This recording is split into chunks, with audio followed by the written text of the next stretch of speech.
Bueno chicos, entonces íbamos en el agujero redondo mayor y la hendidura esfenomaxilar, ¿sí? Y decíamos ahorita que en la hendidura esfenomaxilar ingresaban ramas del séptimo par craneal provenientes del ganglio pterigopalatino, ¿sí? Que es el que está acá. Y esas ramas, cuando ingresan por la hendidura esfenomaxilar, por esa hendidura, van a dar inervación sensitiva a todo lo que es la mucosa, el paladar, los labios, ¿sí? Por eso les decía yo que se conoce también como el ganglio de Meckel. ¿Por qué se conoce como el ganglio de Meckel? Porque es el ganglio responsable del dolor de cabeza cuando estimulo o sobreestimulo todo el paladar. Por ejemplo, al comerme un limón o al tomarme algo muy frío, ¿sí? Si lo prueban, se van a dar cuenta que uno tiene como una sensación acá extraña y se debe a eso, a la estimulación del ganglio de Meckel. Listo. Y por el agujero redondo mayor, que se ve como en el piso de la órbita, miren que ingresan por acá ramas de vasos y sensitivas del nervio maxilar superior, que es el quinto par craneal, ya lo saben, de aquí hacia abajo maxilar, y mire, a la nasofaringe, maxilar, cavidad nasal, dientes, piel del párpado inferior, mejilla, labio superior y zona lateral de la nariz. Miren, ¿por dónde ingresan los nervios? Por el agujero redondo mayor. Viajan por todo el piso de la órbita y salen al agujero infraorbitario. Por eso explica que lo que ingresa por el agujero redondo mayor va a dar sensibilidad al maxilar, cavidad nasal, dientes, ¿sí? Dientes, piel del párpado inferior, mejilla y labio superior, ¿sí? Todo lo que salga por el agujero infraorbitario, pero antes tuvo que haber entrado por el agujero redondo mayor. Entonces, por ejemplo, si una persona tiene un accidente en donde se fractura el piso de la órbita, ¿sí? Puede seccionar los nervios que salen por acá y va a quitar sensibilidad a los dientes, al paladar, a la fosa nasal, a la mejilla y al párpado inferior, ¿sí?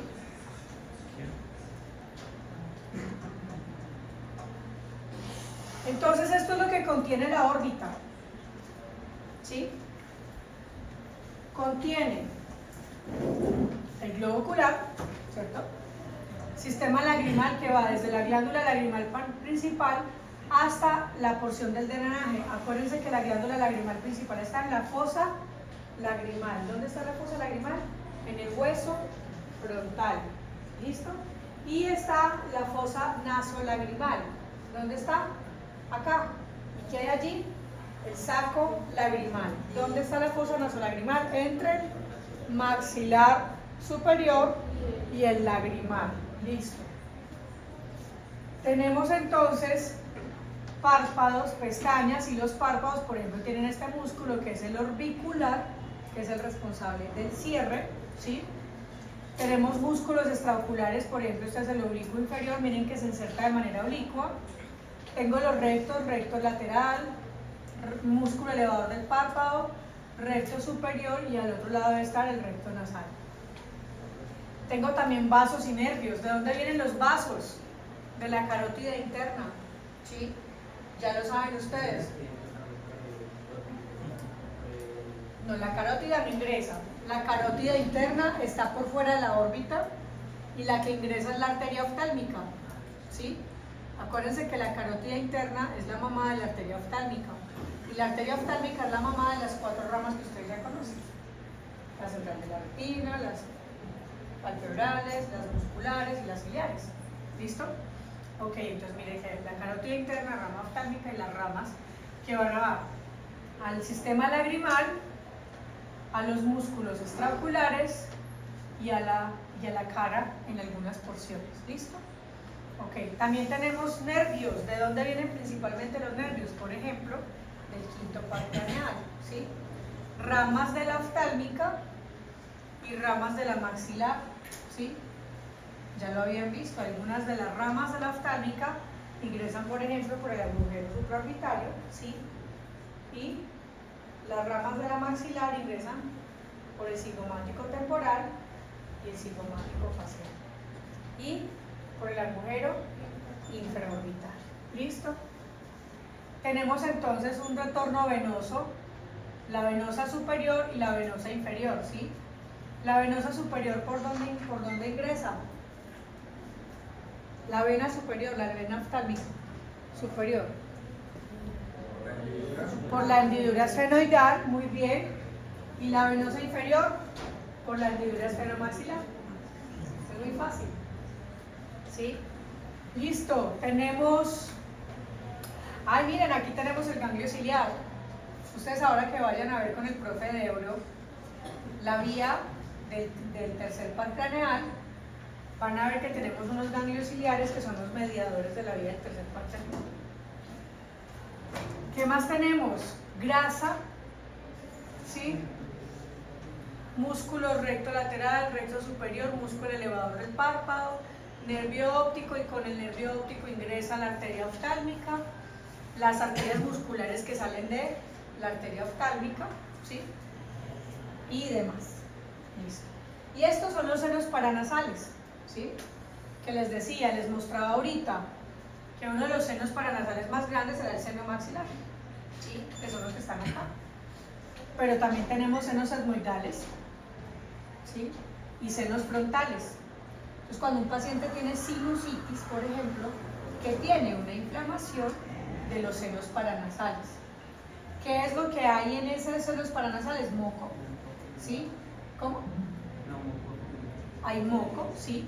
El tema es que cuando una persona tiene una sinusitis, el moco se puede infectar. Son esas personas que llegan diciendo lo primero que les duele toda la cara. Hay dolor en toda la cara, entonces se dermatizan en toda esta sección. Una forma de reconocer que el dolor se debe a la sinusitis es que usted le pide al paciente que mire boca abajo y siente que se incrementa el dolor, ¿sí? Pero también puede sentir dolor al tacto. Entonces, si yo toco esta zona duro o si toco esta zona duro, voy a sentir dolor en el caso de la sinusitis. Pero lo que más preocupa es que, ojo, seno frontal, seno etmoidal y seno maxilar, son 6 senos paranasales, están rodeando la órbita. Y ya ustedes vieron que la órbita tiene hendiduras y agujeros. Es decir, que una infección en los senos paranasales puede terminar en una celulitis orbitaria. Es decir, en una inflamación de la grasa de la órbita, y eso es gravísimo, porque una celulitis orbitaria tiene que hospitalizarse el paciente porque pues, está en riesgo de una meningitis.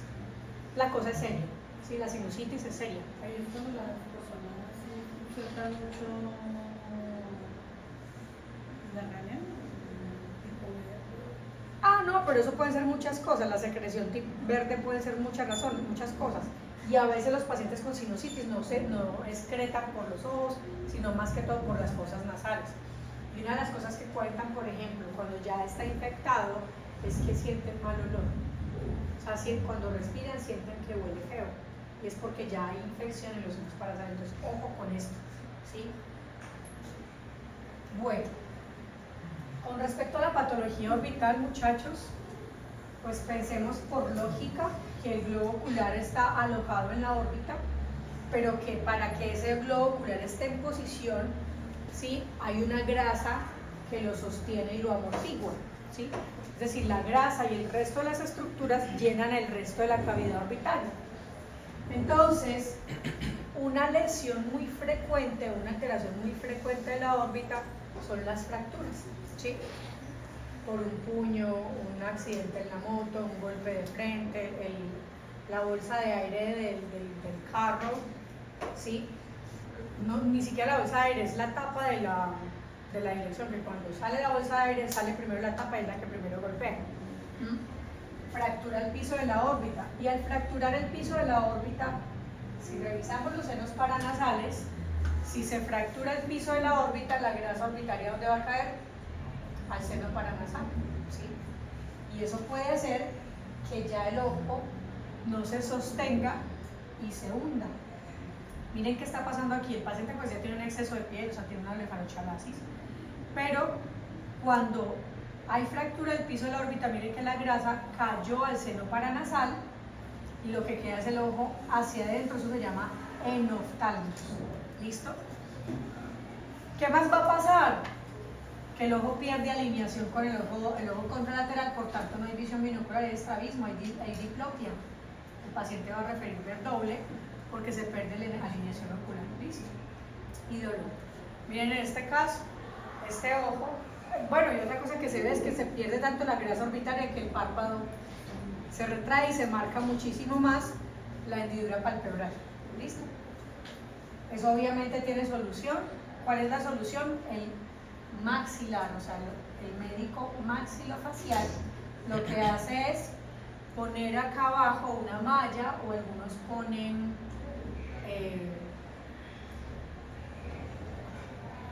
reconstruyen con malla o no sé, una estructura metálica si no estoy mal, reconstruyen el piso de la órbita y llenan la cavidad orbital nuevamente para volver a posicionar el globo ocular.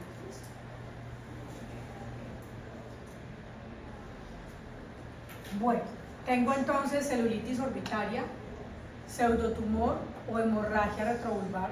Celulitis orbitaria es esto, ¿no? El paciente se ve como si tuviera el ojo salido, pero es porque la grasa que está en la órbita se inflama, se infecta y lo que hace es empujar el globo ocular, ¿sí?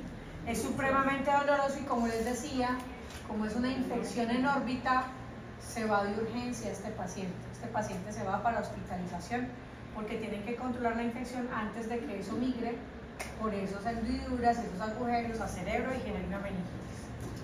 Aquí tenemos un tumor en el nervio óptico, ¿sí?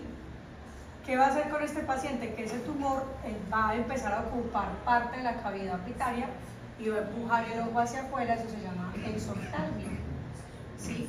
O proptosis, es decir, que saca el globo ocular por alguna cosa que está ocupando más espacio en la órbita. En un paciente que tenga un tumor del nervio óptico, pues este ojo no está viendo ya, ¿cierto, señor? ¿Qué sucede en el caso de la tiroides que hacen los gusanos?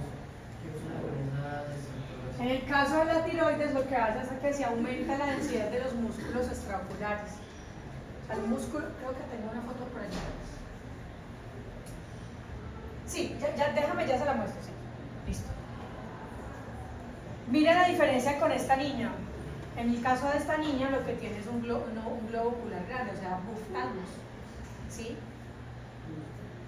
Este ojo se ve hacia afuera y se ve caído porque hay celulitis orbitaria. Este ojo se ve hacia afuera porque hay un tumor en el nervio óptico que empuja el globo ocular. Y este ojo se ve hacia afuera, pero porque el ojo está más grande que el otro ojo. Esto puede ser una miopía muy alta o un glaucoma congénito, ¿sí? ¿Cómo hago yo para reconocerlas? Pues hay que mandar exámenes, y uno de los exámenes más frecuentes es el TAC de órbitas, ¿sí? O la resonancia, para poder reconocer qué es lo que está generando esa proptosis. Miren, en este caso el niño tiene el ojo más grande, ¿sí? Que parece ser más afuera, pero miren que la córnea está más grande, el ojo se ve más grande y se debe al aumento de la longitud axial, producto de un glaucoma congénito. Aquí les aclaro algo. Cuando un adulto le da glaucoma, el ojo no le crece. ¿Por qué? Porque la estimulación del crecimiento del globo ocular solo ocurre en la infancia, ¿sí? Entonces, si un niño nace con glaucoma, que es el glaucoma congénito, a él sí le crece el globo ocular porque está en esa fase de estimulación de crecimiento. Pero a un adulto que le da glaucoma, el ojo no le crece, simplemente se van deteriorando las estructuras internas. Y este responde a su pregunta, ¿sí? En la enfermedad ocular tiroidea o la enfermedad de Graves, que es la oftalmopatía tiroidea, se ve la retracción de los músculos, o sea, los párpados retractores se van hacia atrás porque el globo ocular se protuye, ¿sí? Pero el tema no es que el ojo se esté saliendo o que los párpados no se cierren, sino que los músculos aumentan su densidad. Voy a mostrarles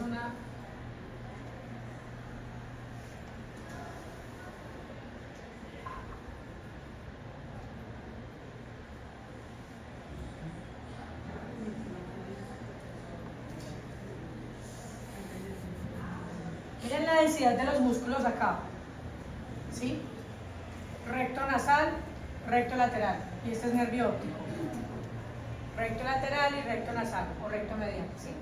Miren que son planos, pero ¿qué pasa en la oftalmopatía tiroidea o en la enfermedad de Graves?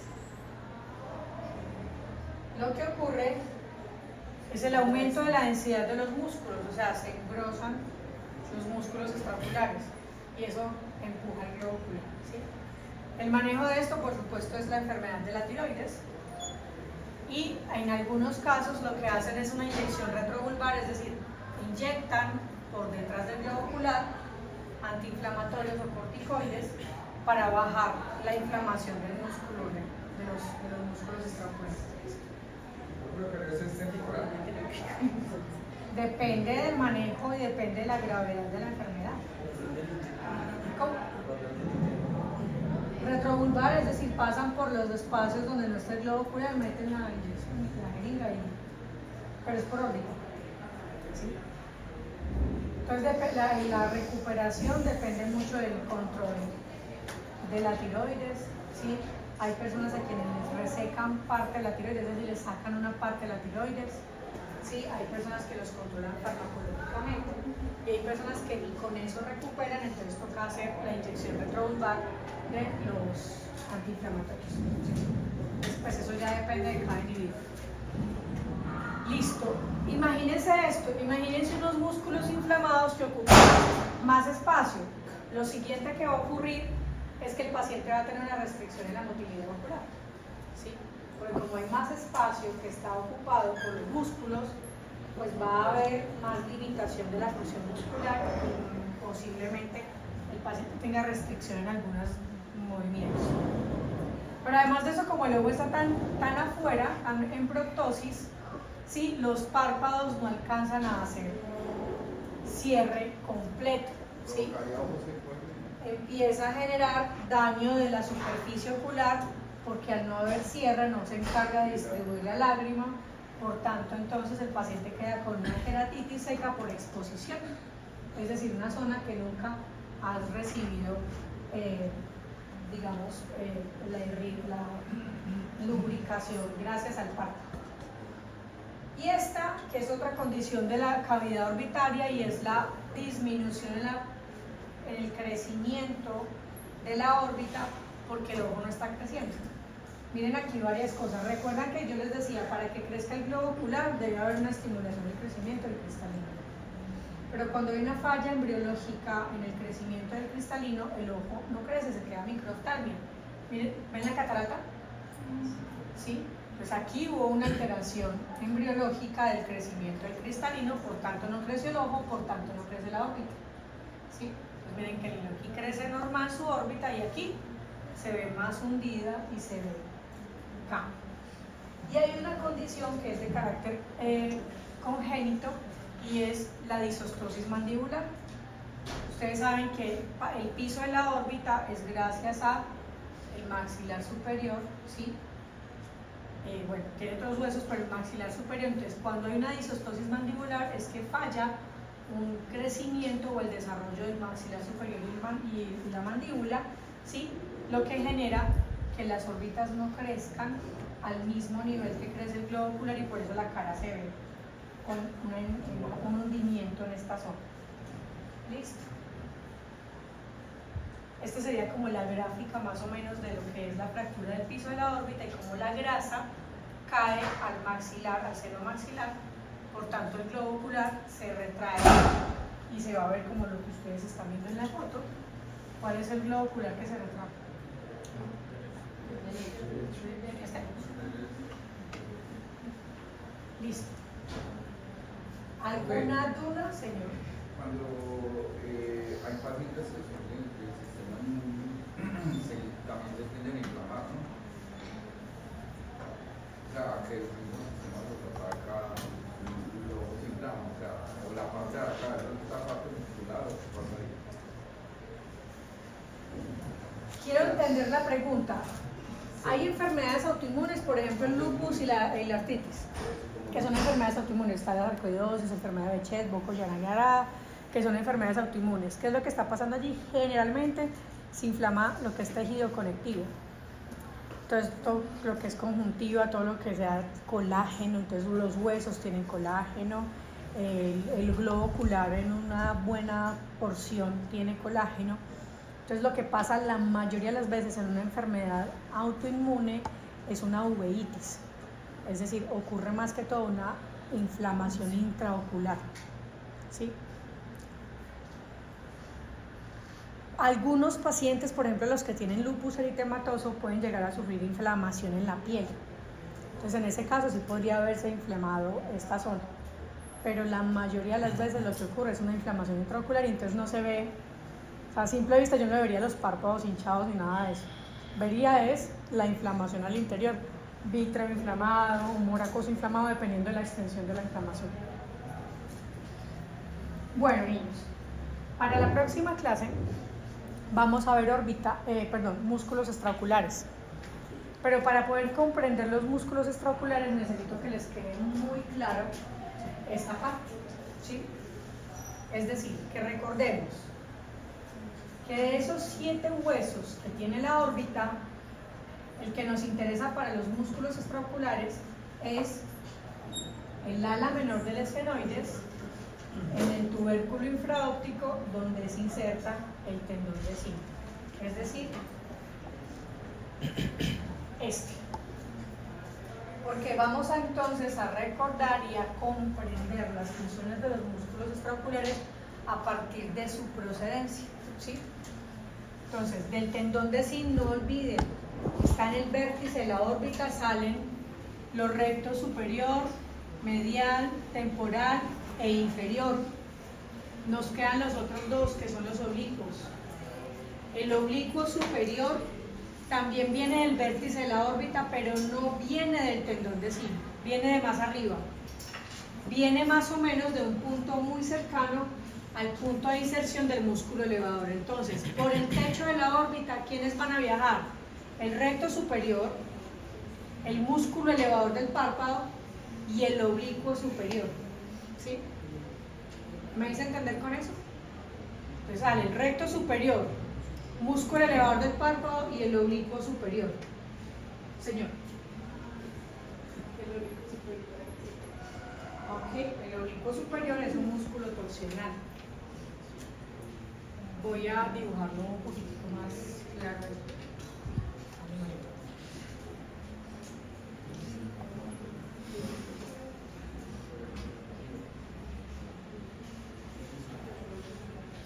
Fijémonos en la órbita de manera lateral y de manera frontal. Les anticipo un pedacito de músculos extraoculares. Entonces, para poder comprender la función de los músculos, a mí me gusta, y es un caprichito mío, que ustedes se aprendan las funciones de los músculos, pero por sus inserciones y por su posición anatómica. Eso de memoria, eso no funciona. Yo lo tengo que entender desde la configuración anatómica para poder manejarlo y dominarlo en el análisis del estrabismo, ¿sí? Entonces, si comprendo que del vértice de la órbita salen los 4 rectos, recto superior, recto lateral, recto medial y recto inferior, ya me tengo más de la mitad de la tarea aprendida. ¿Qué otro músculo sale desde el vértice de la órbita? El músculo elevador del párpado. Sale no desde el tendón de cinta, sino desde un poquito más arriba, desde el punto de inserción del elevador del párpado, viaja por todo el techo de la órbita, ¿sí? Y se va a insertar en el tarso palpebral. Luego hablaremos de ese músculo bien, pero quiero que desde ya conozcan que él viene desde el vértice de la órbita. Y otro músculo que viene desde el vértice de la órbita es el oblicuo superior, es un músculo extraocular que tiene función motora torsional. También viene desde el vértice de la órbita, pero no sale desde el tendón de cinta, sale desde más arribita, ¿sí? Y viaja, pero este no viaja, o sea, digamos que ¿entienden esta imagen? El vértice de la órbita, listo. Entonces, músculo recto superior, ¿cierto? El músculo elevador del párpado viene por la misma vía y se inserta en el párpado, ¿sí? Pero el músculo oblicuo viene también por el techo de la órbita, pero inclinado un poquitico nasal. ¿Sí? ¿Sí? Sí. Techo de la órbita, recto superior y músculo elevador. Aquí está la nariz del paciente. El oblicuo superior sale también por el techo de la órbita, pero se va un poquitico así, dirigido hacia la nariz. ¿Por qué se va dirigido hacia la nariz? Porque él tiene que llegar hasta la fosa troclear. Recuerden, la fosa troclear y la fosa del oblicuo menor están nasales, ¿sí? Están hacia la nariz. Entonces él llega a la fosa troclear y de allí, voy a hacerlo, oblicuo superior viene por todo el techo de la órbita dirigido a la nariz, llega a la fosa troclear y se gira y abraza el globo ocular de manera oblicua. Entonces él va a agarrar el ojito de esta manera, ¿sí? Miren que 5 músculos de los 6 que conocemos vienen desde el vértice de la órbita, 4 desde el anillo de Sim y 1 desde más arribita el anillo de Sim, ¿sí? Listo. Y el último que nos falta, que es el oblicuo inferior, no viene desde el vértice de la órbita, sino que sale desde aquí, desde la fosa del oblicuo menor. Pero mire que las dos fosas están nasales. ¿Para qué? Para que cuando salga, sale inmediatamente, se inserta el globo ocular de manera oblicua. Entonces, tengo los rectos que abrazan el ojo. Este es el ojo, imagínense, aquí hay una cosa redonda, ¿sí? Aquí está la nariz del paciente, entonces tengo recto lateral. Cuando se contrae, va a llevar el ojo hacia allá, ¿cierto? Cuando el recto medial se contrae, va a llevar el ojo hacia adentro. Recto superior y recto inferior. Cuando el recto superior se contrae, el ojo va hacia arriba, y cuando el recto inferior se contrae, el ojo va hacia abajo, ¿sí? Pero los oblicuos no están así. Este es el ojo y los oblicuos están así. Vienen de la nariz, oblicuo superior y oblicuo inferior. Cuando el oblicuo superior se contrae, hace movimiento torsional hacia adentro, hacia la nariz. No, como por ejemplo cuando usted inclina la cabeza. Cuando yo al inclinar la cabeza, mis ojos hacen un movimiento torsional, ¿sí? Y cuando el oblicuo inferior se contrae, hace un movimiento torsional del ojo hacia afuera, ¿sí? Tranquilos, eso lo vemos en 8 días. Pero por eso quiero explicarles que la función de los músculos extraoculares se comprende muy fácil si yo comprendo la posición y los puntos de procedencia de los músculos extraoculares. ¿Listo?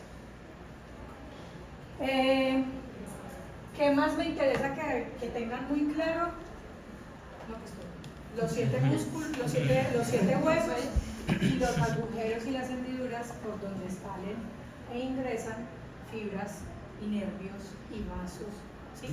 Que son entonces, a grosso modo, hendidura esfenoidal, todo lo que es tercer par craneal, sexto par craneal para el abducens, ¿sí?